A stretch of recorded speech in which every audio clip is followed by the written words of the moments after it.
Great Western Mom. I have 2 boys here, and when I share with other families about my kids, I kind of compare it to a homework assignment. Before and after, compare and contrast. Kind of what your kiddos do for homework. Only I could not have predicted what my son's future was going to be. Not yet. Don't cry yet. I'm not going to cry.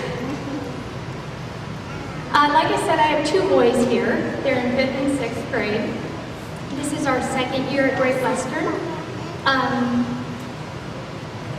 I would really like to tell you a little bit about my boys before at our old school.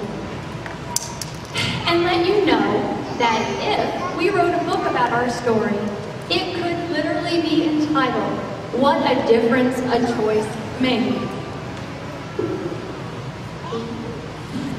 My youngest son, he's a quiet kid.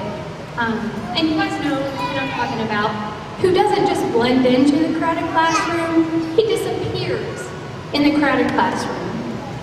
He never asked a question at his old school. He was never called on. And on the rare case that he was, he didn't know the answer. He couldn't come home and tell me about his day. He started failing tests, and I mean every test, be it reading, be it spelling, be it math. He bombed it. And so I did what most moms do. I called the teacher and I said, "Hey, could we sit down and talk?" And I heard a statement that a lot of moms of boys hear. Boys just take longer. They take longer to learn, but don't you worry, because we're going to get them caught up. While they were getting him caught up, he fell 3 grade levels behind. He would come home and say, "Mom, I'm stupid." Stupid became worthless. Nothing I did mattered. Because 8 hours a day, he didn't know what he was doing. My older boy, which I may really cry about, he loved learning. He loved reading. But he had some challenges that he knew he had and he knew he faced and was very aware that his teachers knew it too. They never let him forget.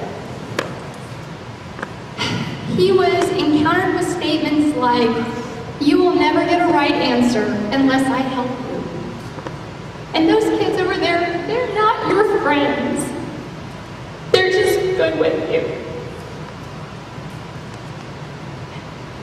One day, I was walking down the hall. I just happened to look at my son's room.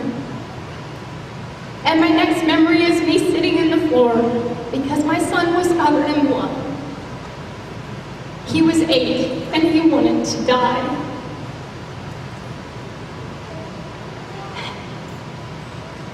So after a long night in the emergency room, my 8-year-old was diagnosed as clinically depressed. And I came home and I just said, "I gotta do something. What do I do?" See, I didn't know I had a choice. I didn't know what to do. So I do what a lot of us do when we want to figure stuff out. I went on the internet. And I typed in my zip code and local schools and all night. I never went to bed that night. And I stumbled on Great Western Academy. And very frankly, I knew it was a school. I was kind of under the misconception that it was a Columbus City school. But I read so many positive parent comments about this school. So I said to myself, "You know what, I'm just going to show up there tomorrow." And that's what I did.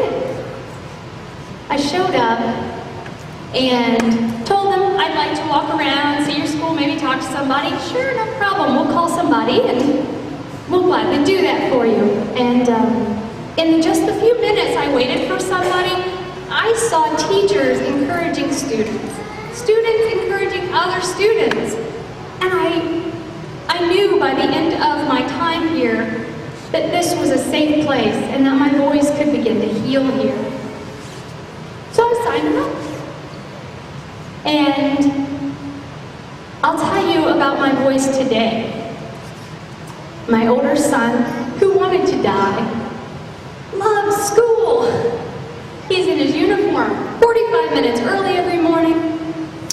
He walks out of school dancing because he was the only sixth grader to get 100% on a reading assignment. And I mean dancing and saying, "I did it, Mom, I did it." And right behind him, dancing along with him, was his teacher. He did do it. He's awesome. And my son said, "Yeah, I am." 2 years. What a difference my choice made. My little quiet guy who couldn't tell me about his day, who couldn't pass a math test, got a 27 out of 30 last week on a math test. Yeah! And he was so happy. And he said, "Mom, do you think that earns me a Happy Meal?" I said, "I think it earns you 10. You know, he's happy. He looks forward to every day. And you know what? He said, "I'm pretty smart, huh, Mom?" I said, "Yes, you are. Yes, you are." Now think if I didn't have a choice. Think if I didn't have a choice. I don't believe my son would still be with us if I didn't have a choice. You know, I sleep a whole lot better now, guys. I breathe a whole lot better. I don't worry anymore, and neither do my kids. And that's the reason why we've got to keep our choice. We're trusted to pick our child's pediatrician. We're trusted to not feed our children things that are going to harm them. We're even trusted to share our belief system with them. Why are we not trusted to choose where our kids go to school? I'm just floored by that. You know, House Bill 1 that was passed in 2009, it affects community schools in such a negative way. It puts parent choice at risk for thousands of students in our state. Think about that, thousands of students. Most notably though, what I like to call the stinker is the community school closure provision, which does not apply to traditional government-operated public schools.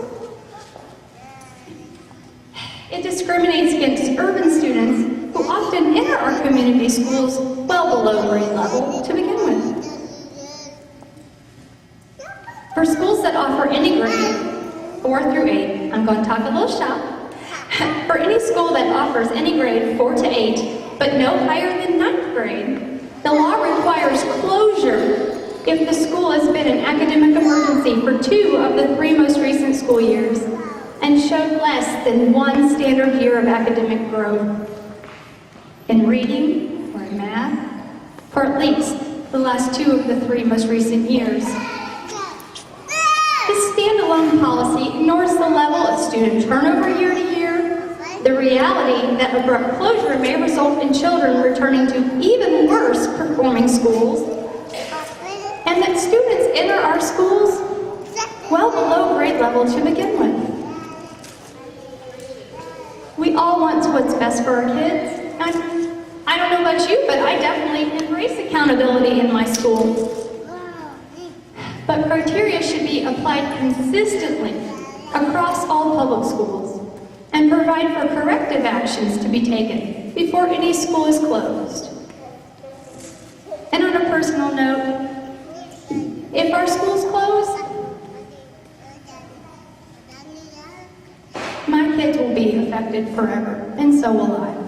Because if you think we deserve a choice and somebody doesn't, tell them my story and tell them what a difference one choice one parent made